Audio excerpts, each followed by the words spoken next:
What's up? This is the Hilton's Highlights podcast. We're here at Day and Night Boxing. This episode is presented by Kill Me Fight Co. And I am the host, Dakota Hylton. I have my brother and co-host. What's up, everybody? My name is Twitch. Today we have a special guest. He is a pro boxer, MMA fighter, kickboxer, wrestler. He has a combined fight record of 97, 24, and 5 with a total of 65 knockouts, 9 submissions. You may have seen him knock out Johnny Knoxville. We got Butterbean. Hey, everybody. Great to be here, guys. Great to be here. Thanks for coming. Diving right into it, because you're always telling me that you got to have fun fighting and stuff. What was probably the funnest fight you ever had? Probably fighting a guy named Lewis in Monaco. Holmes was a lot of fun if he would have fought. He tried to run a lot. But Monaco come out to fight. He was there. Knocked him out pretty quick. He ended up knocking out a lot of big names. Knocked out Buster Douglas, Kevin McBride. Went 8 or 9 rounds with Klitschko. Tough dude. Oh, yeah. Did you ever fight here at Memorial Hall in I'm Kansas? not sure. Okay. I had 100 professional boxing matches. You kind of forget everywhere you've been. Well, and I know we had talked about it before. Didn't you say, or isn't there a lot you did that didn't even go Oh, with the there's record? probably 30 or 40 fights that I fought in states that didn't have a commission. A lot of states like Alabama just got a commission a few years ago.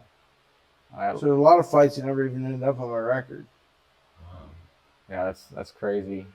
But and you were pretty much back then, couldn't you fight every weekend?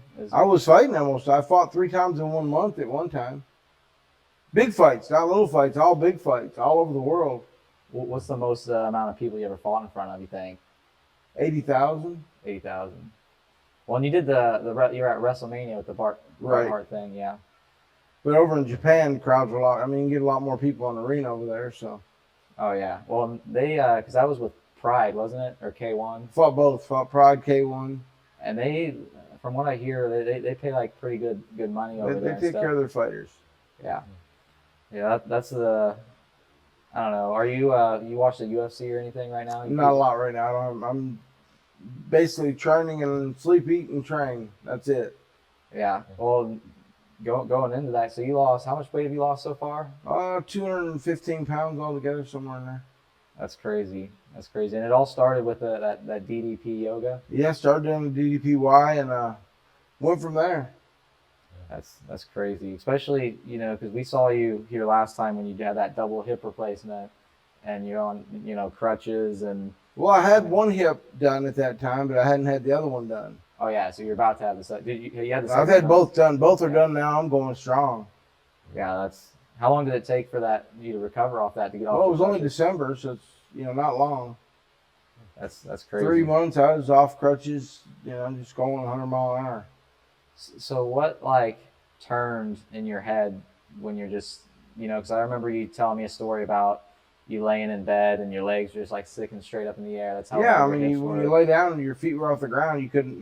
my hips were fused together, so they didn't move. So, imagine your hips not moving right now. Would not move. So when you stand up, you're bent over. That's what happened. And how long were you kind of in that phase? 3 years. So you really didn't walk for 3 years, I walked, but not like normal, Yeah. And you gotten up to about the 500 pounds. Right around 515 when I got up to. People don't realize that you can't do anything you used to be inactive. You still eat the same, but you can't do nothing to burn off the calories. So I just gained weight. Yeah. Yeah. See, I know when I get into situations where I'm hurt and stuff, I tend to overeat for sure. Was my problem. So I always have to really watch. Well, I was eating the same. It ain't like I was overeating. It was just I was eating the same. But when you're not able to exercise or do anything, you can't, or even walk. Walking burns off calories too. I could do nothing. That sucks. But it's good to see that you're, where you're at, where you are now. And I'm really good now. That's why I decided I have one last fight, just to prove to people that no matter how far down you are, how anything, if you got determination, discipline, you can accomplish anything. Yeah, that's a really good message, and I like seeing that, and to see you overcome all that, it's crazy. I can't wait to see you fight. So when was it that you thought, like, okay, I might actually fight again and try to do this? Well, about 2 months into the DDPY, I started feeling better, started feeling really good, losing a little bit of weight. Because I lost 80 pounds in 4 months, and I lost 60 pounds before I got there. Dallas, like, we did the podcast, it's me, Flex Wheeler, Boss Rutan, and a guy named Rick Bassman. We did a podcast, and we had Dallas on as a guest. And he was talking about his show and Flex, telling me he need to get me on it. Dallas just come up with the concept. He really didn't have it all planned out yet, so we didn't know much about it at that time. We didn't know who he was going to have on it or what or even how many people. There ended up being 5 people on the show. And he said, I'll tell you what I can do. I can help you and give you, after the show, he called me up and said, I can give you an eating plan, things to follow that'll help you and do the DDPY, go on my site and do as much of it as you can. And I lost 60-something pounds before I got to the house. I lost another 80 in the 4 months prior. So lost a ton of weight doing it. And all that was filmed too, right? 90% of it was. After I got there, all of it was filmed. But yeah, 90% of it, Do they have because I know you said they're doing like a reality show. Do they have a release date? They're right now, they're still editing it. People don't realize how long it takes to put shows together. Oh, yeah. I mean, it's been a year since the show, and they're still not even done with it. They're still editing. And well, I think what's crazy, too, is especially say you take this fight, then, and that gets released. I feel like that even just be like, people really see the whole comeback story. It'll be very good. I've been working on a documentary for the last 15 years. So like I said, things that people don't realize how I just promoted a fight recently, it's called Rough and Toughest. And United Fight Alliance filmed it, and it's been 4 or 5 months. They still haven't released it. They're still putting stuff together. It takes time. People don't realize how long the editing and cutting and putting things to make it look just right for primetime TV, because they want stuff perfect. Oh, yeah. Yeah, that's I know we were talking about that. I'd love to try to get up there to one of your next ones, because that whole idea just seems cool. Because how much were you paying to the winner on that? On what? For your guys' roughest time? There was over $3,000 prize money. And did you have several classes? We had 3 classes. Yeah, that would definitely be fun, and you guys getting all that film is gonna be huge. And TV's big. If you can get on TV, that's one of the main things. Yeah. Especially as a fighter, I would never got fights in Japan, Korea, China if I hadn't been on TV. They'd not know who I was. Well, and also the Tough Man competitions, those were all televised and stuff, weren't they? So a lot of them was. Yeah, and you got a pretty huge following just off of those alone, and pretty much, yeah. Had a video game before I even turned pro. Now, did you get paid for that video game? Oh, yeah, they took care of me. Yeah. Well, I know we both bought those and got them signed the last time you were here, so we're big fans of that. It's cool to see just, because I came into boxing late, so it's cool to see what things were also 15, 20 years ago, because I feel like it was just, the pro game was just so much more active, I feel like. And, well, like the fight you had, the one you lost, not to bring up bad memories, if it had been a pro fight, you'd have probably won it. Because I've watched it, he hit you with lighter punches, but you hit him with more power punches. In a pro game, they look at the damage that you do, not who hit who the most. Yeah. I mean, if you knock somebody down, you've won that round. In amateur scoring, he can hit you 5 times, you drop him, he still wins the round. Yeah. Which is ridiculous. Yeah, which I don't see how that really sets you up to try to go pro or anything. I don't get it either. I'm not trying to buck the amateur program. They're trying to keep safety first. They're just trying to get the kids to touch each other, and that's it. Yeah. There's a point. I kind of get it in a way, but it's not the same sport. Amateur boxing and pro boxing is not the same sport. Yeah. It's like saying NFL football and flag football is the same sport. It's just not. Oh, yeah. No, and I mean, because especially with the headgear, too, that's just it's hard to knock someone out with headgear. No, it's not. I disagree 100%. I know you probably. All headgear does is to help keep you from getting cut. It don't help with nothing to keep you from getting cut. I'm telling you, it don't. Oh, that's 16-ounce gloves don't matter. I've knocked tons out with 16-ounce gloves. yeah. Yeah, The size of the gloves, headgear, it don't affect the knockout any. It's because if you think about it, there's not really no padding. There's a little bit of padding in headgear, but not enough to make a difference. I've always honestly thought it hurts worse to get hit with it on sometimes. That's what I'm saying. I mean, it impairs your vision. You can give it to us. Yeah. Oh, awesome! Yeah. My heroes. But no, I mean, headgear. I think in the amateur thing, it helps from cuts. We can ask the coach here. Thank you, sir. Nick, I want your headgear. It don't keep people from getting knocked out. It keeps them from getting cut. Would you agree on that? I agree. Yeah, 100%. Yeah, And I think they should fight with smaller gloves for the simple fact it is more brain damage to people that get hit 20 times with a lower impact than once and get knocked out. Yeah. Yeah, That's just my opinion. I mean, I might be totally wrong, but well, back they started putting gloves on fighters because it was too boring. well, no, really, it was hitting or hurting their hands too. They were breaking. You can hit harder with gloves than without. Right. That's why you don't see as many knockouts with bare knuckle fighting. I agree. I think I might be wrong, but the gloves. That's why I haven't fought bare knuckle because I broke my hand a couple times with gloves on. Oh, really? Yeah. Yeah, I've never had hand problems. Never had hand problems for some reason. You got to hit people to get hand problems. You got to hit hard. Cheers. Thank y'all. Yeah. Hey, thanks for coming. Yeah. Thanks. Thank you. Yeah, but like that's you can hit harder with the glove on than without a glove because you're gonna bust your hand open if you don't. And headgear, the main thing headgear is keep from getting cut. Yeah. I guess I could see that more. And yeah, I would prefer not to honestly fight with it on, but you can't. I honestly they make you wear tank tops too.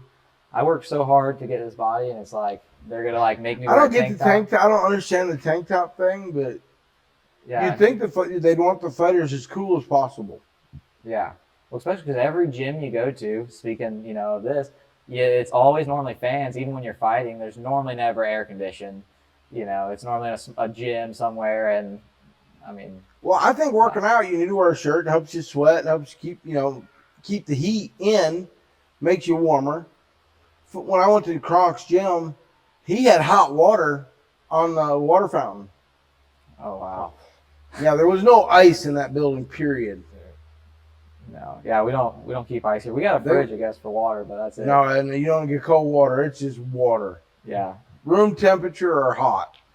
So, okay, what's your opinion on that? Because we were talking about that the other day. What do you think about, I understand having a gym hot, but what about having it like at the 80 or the 90, 100 degrees all the time? Do you think that actually really benefits you? They were turning heaters on in the summer in Kronk.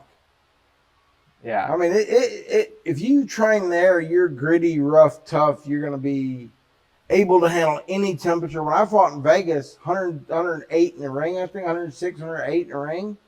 Oh, yeah. Once they turn the lights on, everything, to me, I adapted that because that's what I trained at. I trained as hot as possible. I mean, I like it hot when I'm training. It makes me looser. Yeah. Yeah, I always, I like to go get in the sauna and stuff a lot, and because I like to help with my breathing and stuff. And I try to always like talk while I run and stuff, so that way like I feel like that helps with my breathing and stuff when I get in the ring. Did you ever, I know you did. Did you ever like really bullshit with someone in the ring? In any instances you really remember doing that? All the time. Is there any like one of your funniest things? No, I mess with them all the time. I mean, like when Holmes hit me, it was kind of a mistake thing that I said.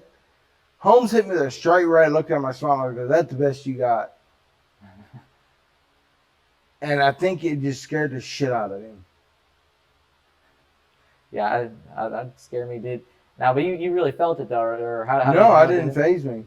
Damn. He hit me with a straight right. It was a good right. I mean, I don't feel a punch like normal people. I guess it don't hurt. I can feel the jar of it.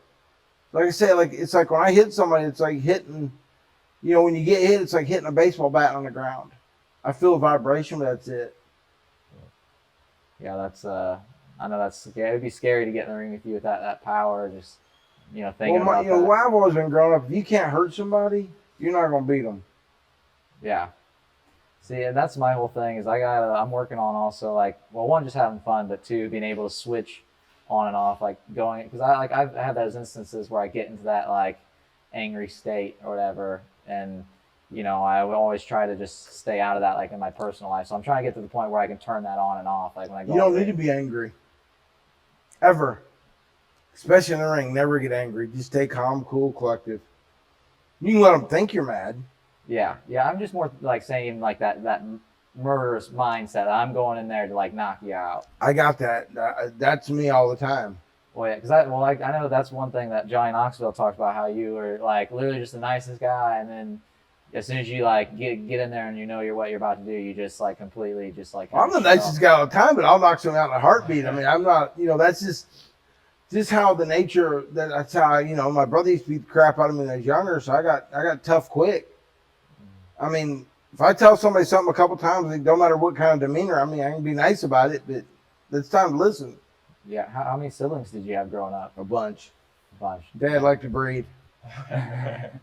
I have 3 brothers, 3 sisters. Did you guys grow up on like out in the country on a farm or anything, or was it? Well, later on we did. We were like in the city, not like a city. It was like a small town.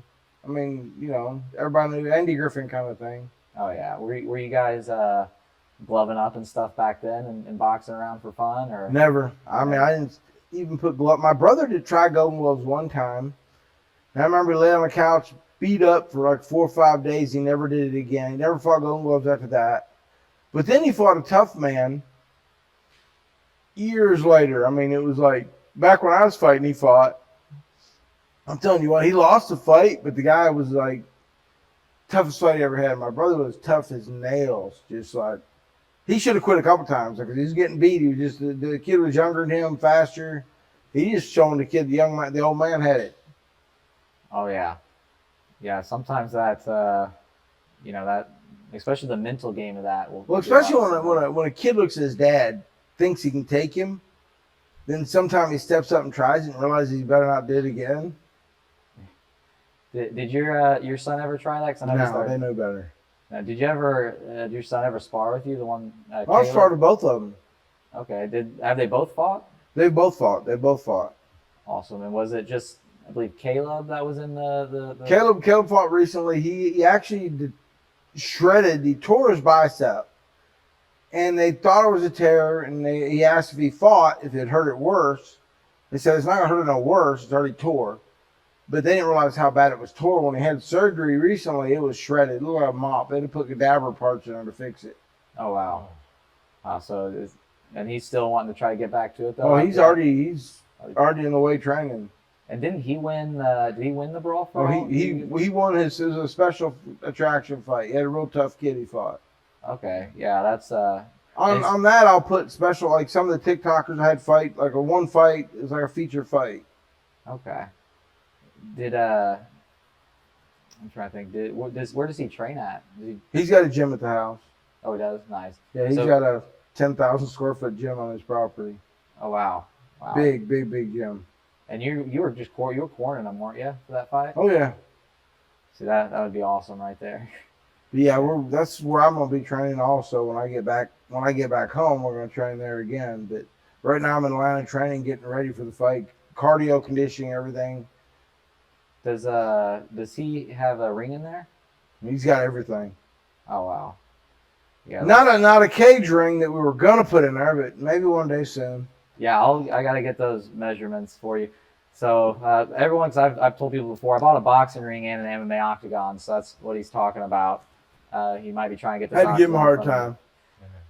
Yeah, and also with the monster, I forgot that too, so that's why that was a big deal. He had one in the fridge waiting on me, but he forgot it. But you had a lot going on. Your birthday was yesterday. Happy birthday again. Oh yeah. So if you haven't wished him happy birthday and you're late, show him some love. Make sure you let him know it's a happy birthday. Yeah, and speaking of that, thanks for coming and doing that, because I know you don't normally do the storytelling stuff very often. No, I don't. I don't do it a lot. I don't have time. I mean, it's. Oh yeah, especially with the training and stuff now. I can imagine. What kind of like training are you do? What's the schedule like with that? We're doing cardio in the morning. We'll work out 3 or 4 times a day, and we'll do cardio in the evening before we go to bed. Or sometimes we're not back to the house by 11 o'clock. Okay, wow, yeah. That's And we That's start good. kind of late. We don't start till about 7, but I need a little bit of sleep. and they feed you pretty like healthy, lean, and everything. It's all very healthy, all organic. I mean, I'm actually, I cook all my own meals. Oh, you do? Okay. Well, I'm in a awesome. restaurant, so I'm pretty handy in the kitchen.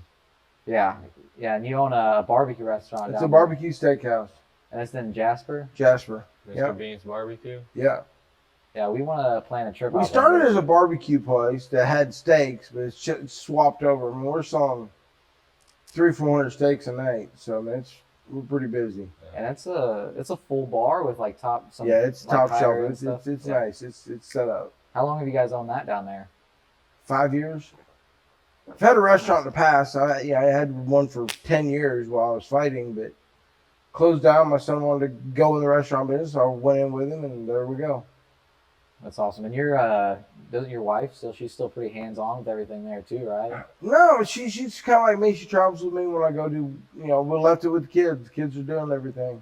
Awesome. See, that's even better. Yeah, we're gonna. And how's that? Because I know you sold beer there for a while too, right? Are you still selling that at places? Oh, we've always had beer. I mean, and then we had the Butterbean beer that come out, Yeah. and all the money for that went to the Autism Foundation. So I didn't make nothing off of it. I didn't want to make nothing off of it. I wanted to help them out. Oh yeah, that's really awesome and So cool. that's not a thing no more. There's just a limited run of it. No, they're still making it, but it's a seasonal beer. They're Oh. only make it once a year. Okay. Okay, that's super awesome. And I know you guys have those like candies and stuff. Is there any other like little things that you guys are We involved got in? so much different stuff going on. It's crazy. Yeah, because I know you're into woodworking as well. I haven't had time to do anything like that in a while because I've been so busy training. So But that's my hobby. you handmade all those Butterbean ones, though, right? Yeah. Yeah, that's crazy. I still need to get one of those eventually. No problem. I'm gonna make more. I just, like I said, I've been so busy doing this. It's my key thing right now. What got you into doing like woodwork and stuff? Well, when you get bored and nothing to do, you want to do something. Yeah. Is there any other like little hobbies like that you're into or whatever that you just? I paint little things like that, but not a lot. What kind of stuff like have you painted anything? Just different pictures. I make these little statues of myself that I hand paint. Oh yeah. Them are pretty cool, but I mean, I don't have even time to do that right now. Yeah, so it's just all gym. That's it. Do they I have mean, you, I got time to eat, sleep, crap. That's about it. Train. they got you in the gym 7 days a week there? I mean, well, at least 5 days a week we're in the gym. And I take 2 days to rest because I have to do appearances and things like that on the weekends. do you guys know like roughly when you think you might have a fight locked in? We're close talking. I mean, we got the promoters and things like that coming in town this next weekend. Awesome. Yeah, I'm really looking forward to that. Like I said, if it's overseas, depending on where it's at, if I can get a passport, I'm trying to go. But if it's in states, we're definitely getting tickets and going. Not sure. There's been a lot of different places where they're talking about putting it. Vegas, Dubai, Rome. So we're not sure. Yeah, that'd be a fun one. I know you've said before, you would actually get in there and fight Jake Paul. That's an easy fight. That's the easy one out of the bunch. Tyson would be a lot harder. Yeah, That's the one I really want. They called me when Roy Jones didn't pass his neurological. I had a call about it, but I was in a wheelchair. There's no way possible to take it. Yeah, I think the Tyson one would be cool just because since you guys didn't get a fight back in the I day. think it would be a huge sell. It'd be a great fight. He's not going to run. I'm not going to run. It'd be a battle. Yeah. Now, And I wouldn't call it a boxing match. I'd call it more of a fight. would they consider that an exhibition? if you No, guys went that route? no. It'd be- We're not doing no exhibition like all this BS headgear stuff. We're going to do a full-blown fight. Yeah, that'd be awesome. That's my goal. I mean, if they insist, I don't think they will. The main reason why they had to have headgear, Jones had so much trouble passing neurologicals. Well, because he just stopped fighting too a couple years before that, right? Do what? He just had stopped fighting a couple years before that too. He Right? should have stopped fighting a long time ago, in my opinion. Yeah, Nothing against Joe. He was a very... Roy was a great skilled fighter. Still is, but he's took too many hits.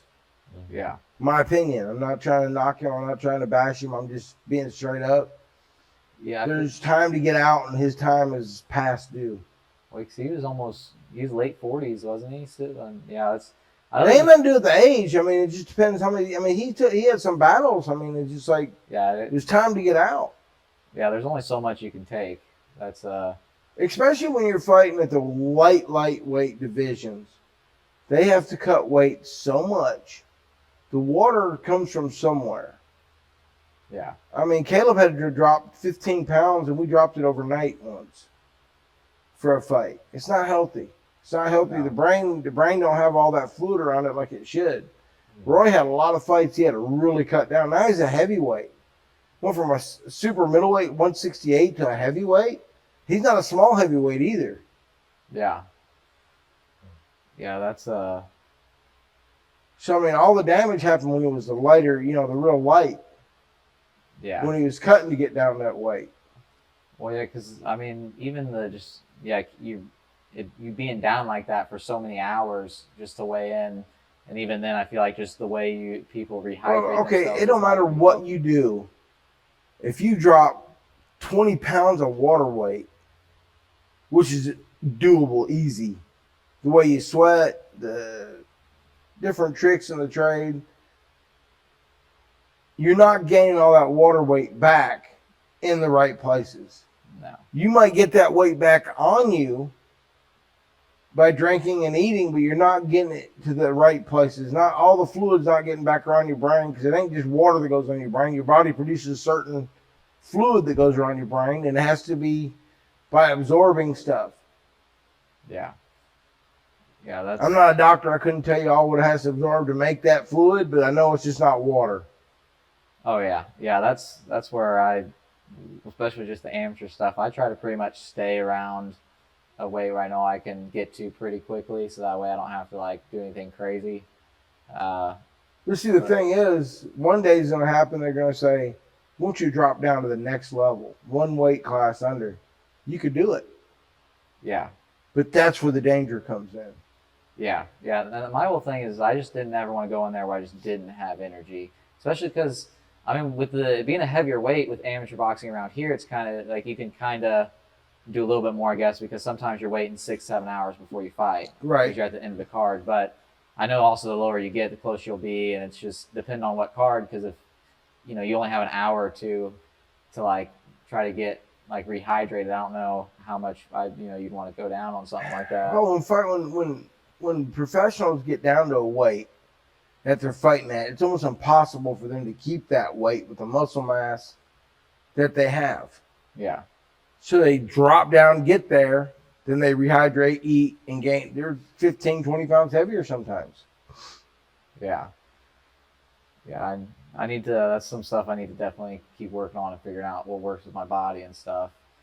And is there, because I know you kind of said they got you clean, is there any meals you really like right now that help keeping you healthy? That you I eat what I want. I mean, I eat just very healthy. I mean, that's just it. I'm eating what I want.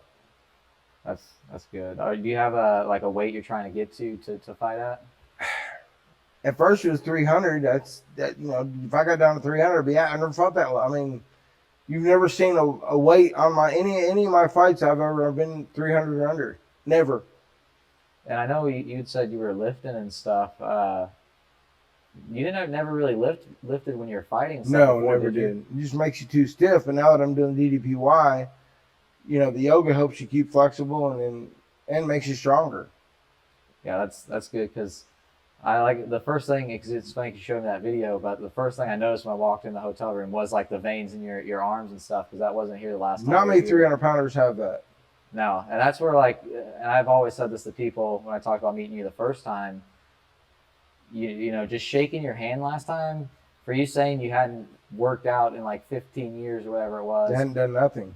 You're just naturally just strong. It's I had good genetics. That helps. It's like Caleb's. He's healing twice. He's 3-4 months ahead of schedule.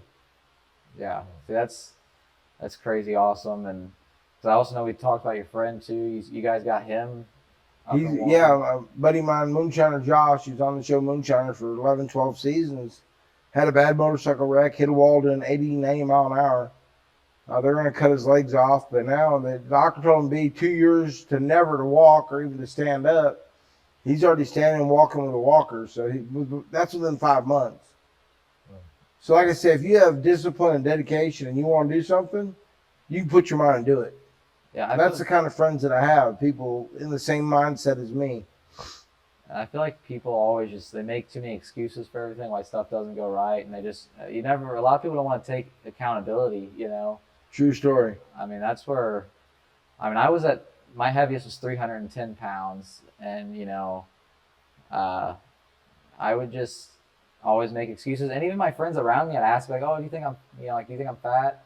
And they would literally be like, oh, no, man, you're good. But then, like, as soon as you lose weight, the first thing they say is like, oh, wow, you used to be, like, really big. Right. And it's like, well, I wish you told me that from the get-go. So that's the other thing, like, being honest with, you know, the people around you to, you know, help benefit them, even if it's going to piss them off. Because I had a talk with this lady in the sauna the other day, and she was a little bit heavier, but she was talking about her granddaughter was, like, over 300 pounds. And, you know, I pretty much told her that. I was like, I know it, like, might suck, but you kind of got to just be honest with them and, like, kind of push it in a positive help way. them in a positive way. Like I've told a lot of people, which I've got a lot of response back. Thanks, you know, thanking me because I've turned them on to DDPY because they didn't know what to do. I mean, even if you're like crippled and not able to get up, they have programs for people in bed. They have programs for people in a chair. You know, they can't get up and walk. If you can sit in the chair, they got programs for that. If you're laying in bed, they got programs for that. They can help people at any level. Some people, there's no way they're ever going to walk again. They're spinal damage or whatever. Physically, if it's broke, it's broke. Yeah. But if it's not broke, they can fix it. Yeah. Yeah, I think that's what. You just got to be willing to do it. And that's the thing. Like, so many people they just quit so early. I mean, 'cause I just with losing the weight, I didn't see anything for like over 6 months, and even at 6 months, like, that's about the time that my coach told me I should start lifting a little bit. And then that's when I started seeing like more of a real difference in like my muscles coming in and stuff. But I know it's like sometimes you just gotta like realize stuff's not gonna happen overnight.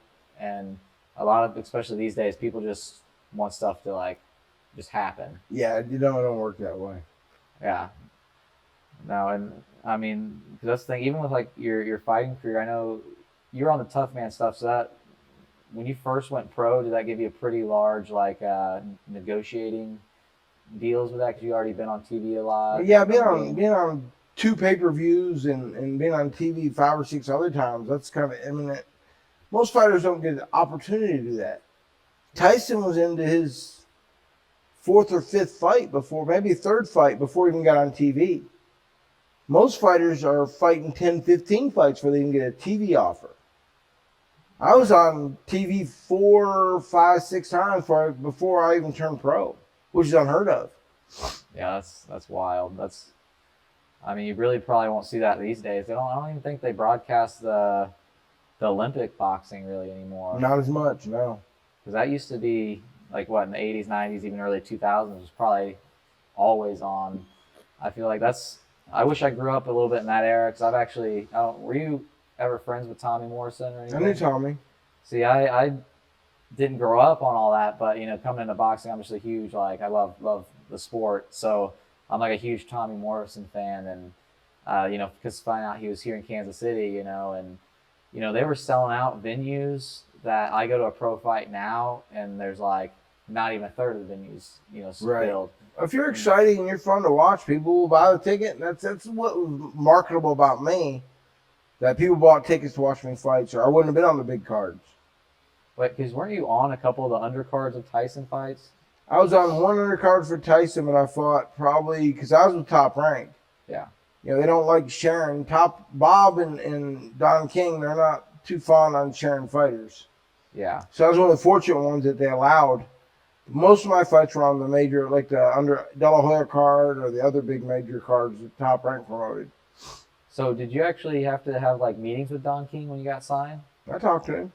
Was he a pretty cool guy? I had no problem with him. Yeah, I know didn't he, I think at certain times, like try to not pay fighters and stuff. That's between them. Yeah. You know that what he got a bad rap for is the fight's worth $1 million, but he's giving the guy 100,000. Yeah. The guy agreed to it. Yeah. Well, it's probably still some of the biggest money they had at that time. Yeah. No, they should have paid the guy $1 million for the fight, but he said, look, don't fight for it. Don't fight. I'll find someone else to fight. Which that's how the game is. Yeah. Yeah, and that's still, I mean, I guess really how it is today, because you don't see a lot of people crossing over and stuff. But that's the one thing I do kind of hate about it, is I just wish all these organizations could work a little bit together so you can see some of the best fights. I mean, the promoter ain't happening. It's just not. I mean, it does happen. I mean, they Trinidad Del Hoya. I mean, right there is a prime example. Don King and Bob Arum collaborated together and done it. Yeah, so that's good when you. It's hard to promote or to do something with your competition. Yeah, I mean that's true, especially if you own a gas station. There's a gas station right across the road, and y'all are arguing who has a lower gas price, who sells a Coke for the less. You're not going to be buddies with him. Yeah, I guess I didn't think about it. When it comes down to money, you're not friends. Yeah, no, especially when they're dealing with all like that, millions of dollars. It's crazy because, I mean, the TV deals alone, I'd imagine, is just a whole hassle and all that. I mean, and then both promoters think their fighters are bigger name than the other promoter. Oh yeah, so try and get the A side or the B side, yeah. Yeah, that's wild. And I will say though, at least I think the boxing game's a little bit more cleaner now. Like it's not like as infested. Like I know back in like the 80s, the mob and stuff was really bad, and even early 2000s, especially like there at Madison Square Garden. But I feel like, I don't know, fights are happening pretty much everywhere though. Yeah, fights happen. I mean, they're going everywhere. Yeah. What's one of probably the funnest fights that you've ever just witnessed? You ever watching the big fights after you'd fight? Probably Gotti, Mickey Ward. Oh, which one? I don't remember which one. All of them are exciting. Yeah, I think I was seeing the first one and the third one. Were you on those cards? I don't think. No, I wasn't on the card. I fought on the same cards with Mickey, but I wasn't on them. But I'd watched them. Yeah, those. I watched the documentary on that. It's just, me and Mickey are really good friends. Me and Gotti was too, but yeah, I really want to meet Mickey Ward. He's really good guy. Yeah, is he still involved in boxing and stuff? Some. Yeah, that's it's crazy the wars they went into, and they really helped each other. And they're friends. They're friends. Yeah, that's very good friends. Yeah, that's. But that's why I say you don't have to hate this. All this BS about going there and trying to trash talk and this and that. That's not the fight game. No, and I think that's the one thing that I've loved about the boxing in general, is just all the friends I've made from fighting to even in the gym. Like actually, one of the guys that came the first person that bought a ticket to my birthday party was a guy that beat me at the Golden Gloves. Right. And he's one of the only people that actually brought me a present last night too, besides you. So it's just kind of crazy. Yeah, I talked to him a good guy. Yeah. He's a nice guy. I'd want to fight him again though, because I think we could beat him. He's told me that I beat him. It's just. Well, like if it was amateur or professional, if he was on a professional card, you would have beat him. But it's just how he just outpointed you. Yeah, well, and he gave me a lot of confidence too after that, because I'd always doubt my power, because like I'm always fighting guys that are clearly more muscly than I am, and he told me that if I would have probably just followed up with like after my big 8, that I probably would have I could have not knocked him out. So I'm slowly getting that confidence that I really need, and I'm really having fun doing it now. So I think it's just getting over the fact that like you're gonna lose, you're gonna lose sometimes. There's wins and losses and everything. I mean, Exactly. You just gotta chop it up with a learning experience. That got your nerves out of the way. Now you can go forward and win more. Yeah. Now, did you ever get super nervous before fights though? No. And the worst they're gonna do is kill you. Yeah. That's the absolute worst thing can happen. They're gonna kill you in the ring. Oh well, you're gonna die someday anyway. Yeah, that's fair. And I mean, you really don't see that happen that often. So I don't know. I think I'll be fine. We're gonna take it as far as we can. That's for sure.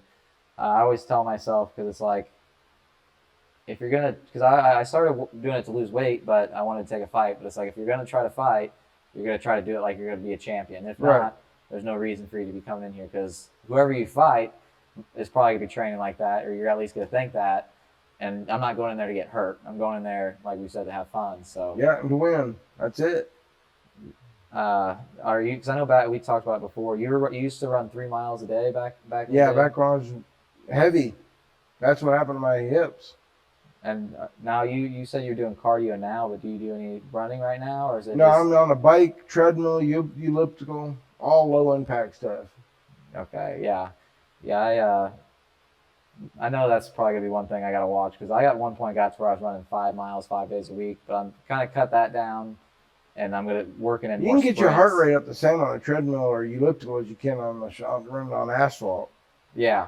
I run on a football field when you're running like on the grass. Yeah. The impact is, people don't realize, just jumping out of a pickup truck, if you do that 10 times a day, you're gonna feel it. Yeah. Yeah, that's my thing. Or So- jumping out of an 18-wheeler, you're gonna feel it. You know, it takes its toll on your hips and joints. And I know my knees already kind of, it's not like hurting super bad, but I do have issues like, but I know that. if you can feel it at your age, imagine what you can feel at my age. I know, that's why we're trying to take care of everything now. Which my hips though, everything's like so tight in here, I think just because I was also so used to carrying so much weight around for so long. That has nothing to do with the joints. No, I got, maybe not. The weight wears your joints down. It'll build your muscles up, but your joints, you got to think about like just a step. When you're walking with 300 pounds, that's 300 pounds grinding that cartilage Yeah. every time. Yeah. I didn't really think about it like that. There's no way you can build up your joints. None. No, I know I try to take whatever stuff they say sometimes that it act like it helps, at least lubricate them. But running on asphalt is like, that's the worst thing anybody can do. Running on the road. That's why De La Hoya runs up in the mountains on the trails. yeah, see, I've wanted to do trails, but I'm a clumsy person, so I just don't want to like face plant, and like, because I'm always stepping on rocks or I'll twist my ankle. But that's just an excuse, I guess. That's all it is. Yeah. I always talk about not making excuses, but that's the one thing I like about boxing. A lot of people make excuses when they lose, so I'm just working on getting my excuse game up a little bit. I don't make excuses. If somebody beats me, they beat me. Yeah. Holmes, I mean, no excuse. He won the fight, but he fought the better, smarter fight. Yeah, because he was really one of the first ones that tried to take the boxing approach with you, mainly, right? Well, I mean, it's all he knew. He had the best jab in the world. I mean, that's what he's known for. If anybody asks who's got the best jab in boxing, it's Larry Holmes. Nobody even come close. Yeah, and that was. I wish I could have went to some of those fights back in the day. I know they would have been crazy, because that was a sold out fight too, wasn't it? Pretty much, yeah. Was that the main event? Oh yeah, of course. Yeah, that's what's crazy too, is with you mainly did 4-round fights, and a lot of times those were still the main events. Yeah, several times it was, but the reason I fought him in a 10-round fight, I wanted to prove everybody 10 rounds ain't nothing. I mean, they were saying they can't go past 4, so I just wanted to prove to them that I can do it. They just didn't pay me enough to go past 4. Oh yeah. When I was making the same money as a lot of 8 and 10-round fighters, and even 12-round fighters are making the same money sometimes. Yeah, and so 10, you never actually did a full 12. You did 10 was the longest 10, one. did 10. I could have won 15. That was not an issue. Yeah. That's I mean, that's the thing. A lot of people don't, I guess, realize. Anyways, you're training for that no matter what. If A lot of guys that fight 10-round fights have a hard time fighting 4 rounds because it's too fast a pace for them. They can't handle it. Yeah, I could see that, because, I mean, if you, I've seen it on fights where you're on TV.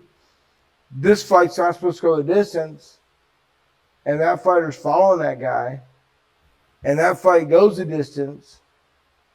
And this guy's TV time, he's not going to have enough TV time because it's down to the second. They put it to the second.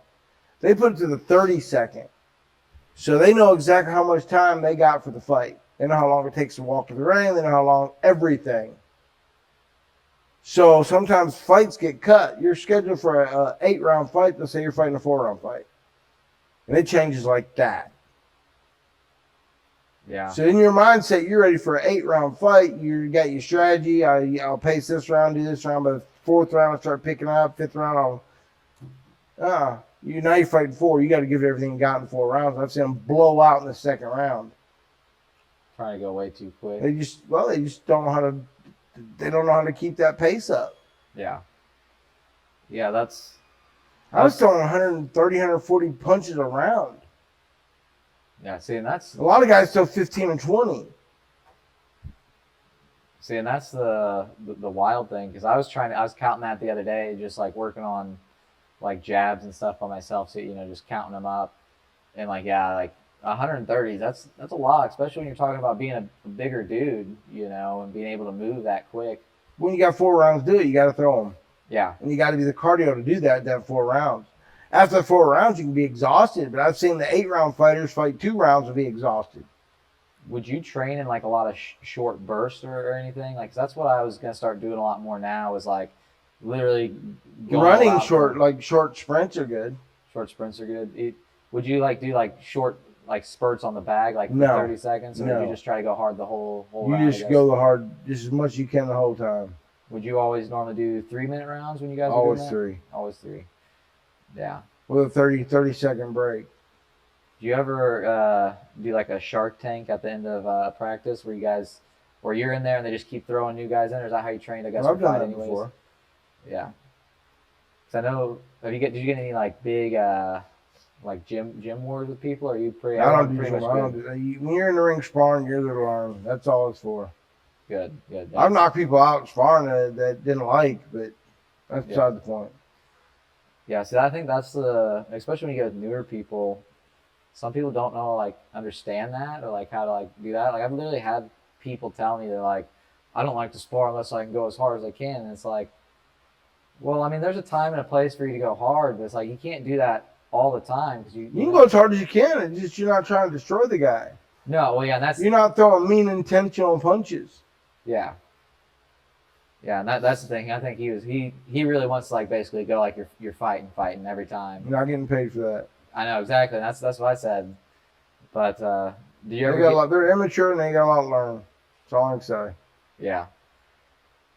Yeah. Eddie, what time are we at? All right. Well, do you have any questions that you can think of off the top that you even want to ask? Were you a reserve deputy sheriff? Yeah. And then that's pretty. Yeah, we've done that for 4 or 5 years. Discovery found out about it, and they come and done a documentary about it. Was that the big wall deputy Butterbean? Yep. That's cool. Was that originally going to be about your restaurant? No. Okay. It was just. Was that just like a movie, or was that a series? It was a series on Discovery ID. Wasn't there a couple seasons of it? There was 1 season, and then a lot happened at the department, and they closed the drug unit down for a while. Okay. Yeah, I know we need to get that, because I literally saw it online the first time it came. I meant to watch it. So it'd be a fun one. And like, I know you didn't say anything in the Family Guy episode, but like, did you get paid for that appearance? No, anything like that. They can use, if you're a celebrity, they can use your likeness for so much time without. Right. Okay.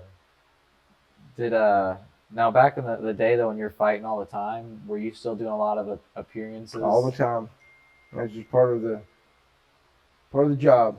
Yeah, I mean, but seeing you out here and stuff though, it seems like you actually genuinely enjoy talking to the fans. I mean, if you don't keep, if you can't give back to the people that support you, just like too many fighters think all we got to do is be in the ring, and that like Mayweather, I can't stand him. He just has so much all about him. It's not all about him. It's about everybody. You got to treat everybody the same. Treat people like you want to be treated. Yeah, well, and that's the thing too. A lot of people don't understand. Like, you can't do this without a team. I'm with you. Like, especially like being a fighter, it's like to actually make money too. You got to be on the merch stuff. That's where a lot of these guys, even locally, I know guys that are 5, 6 and 0, 10 and 0. They're not selling shirts, and it's like you gotta, like, if you want to make it, especially in the boxing, you need to start trying to work on having a fan base. Yeah. And a lot of that also, like, I'd probably give away 5,000 pictures. I mean, tens of thousands of dollars for the pictures I'd give away. And then finally, I just got to the point where I can't do it no more. I got to sell them. Just to cover, like, kids, I give, pictures. Like, kids I know can't afford, I give them pictures. T-shirts, things like if somebody I know can't afford and they really want something, I take care of them, and then what I make from the other stuff takes care of that. Yeah. See, I really like that, and that's the It's thing. not all about making money. It's about you shouldn't have to pay. I've had people that contacted me on eBay. Well, you should give to me because I'm a fan. I go, why should I lose money because you're a fan? Yeah. I'll sell it to you at cost. I got no problem with that. But it costs me. If you can't afford it, I'll find somebody that can afford it. They'll buy one at full price, and I'll give you one. But I'm not going to have somebody try to say, well, you should just give it to me. I hate when they do that. Oh, yeah. Yeah, that's the thing. There's too much of that goes on in this world right now. Like, people are just, like, okay with that. Like, I'm not. I don't like people begging. Yeah, no, There's nothing wrong with somebody. I give tons of stuff away. But if somebody's begging me for it, they ain't getting it. Yeah. Yeah, that's how I've always had to work for our stuff. I mean, literally, for me to have Nike shoes playing in middle school, I paid for like my Nike shoes. Right. We worked at a carnival during the summer when we were younger, so we were like always. And then before that, I was mowing lawns and you people at work get ahead. Yeah, and that's why I just keep grinding and people don't get that. Well, how come I can't get what they get? Do you get up at 4 a.m. and go run? Do you get up at 4 a.m. and get stuff done before you got to do everything else? No, they don't. They stay in bed and sleep till 7 or 8, 9 o'clock, 10 o'clock, noon. Yeah. Well, and to bed by 8 o'clock. That's the thing too. A lot of people ask me like how, I made this whole thing happen with you, and it's just like, for one, I was persistent, and then two, it's like I think of something and I figure out every little way, anything I could do to make it happen. Like I know for the first time that we got you out here in October, I literally would message you like every 2 or 3 weeks, like, hey, we really want to bring you out here, really want to bring you out here and stuff. So I think that's one thing people need to like realize, like, so especially if you really want to make it something, you almost got to become obsessed with what you're trying to do. You got to try. You got to have an effort. If you don't put effort, you're not going to succeed. Yeah. Exactly. If you don't have discipline doing something, it ain't going to happen. Exactly. Are you going to do your segment here before we head out? I guess we can. Yeah, do it. Let's see. We're just going to do a quick bitch with Twitch. Just a what? A quick bitch with Twitch. Just something to bitch about that get off your mind. Maybe like someone cut you off in traffic or stole something from you lately. I'd rather not. All right. That's a negative. Don't do negative. I got a question. I don't know if you said when I was outside, but if you asked who do you think was the best boxer of all time? There's a lot of them. There's a lot of those. Ken Norton, Foreman, Tyson, Ali. They're all right in there. I mean, I wouldn't. Marciano, depending on the time of era you're in. Marciano fought now, he'd get killed. Because 90% of the fights that he was fighting, they would have stopped it because he was beat up. No matter how tough you were back then, if you took too many blows, they'd stop the fight. He wouldn't have the record he had then now with the rules. So you really can't say same thing with Ali. A lot of Ali's fights nowadays would have been stopped because he took a lot of punches. It appeared to be punches. Even though he's slipping a lot of them, they would have stopped a lot of his fights. Whole different game. Yeah, that's good question though. Seriously. Never. Yeah, I do some, not a lot. I never enjoyed watching just boxing. I like watching people I knew fight. That's fair. I mean, if you know somebody, it's like going to a high school football game.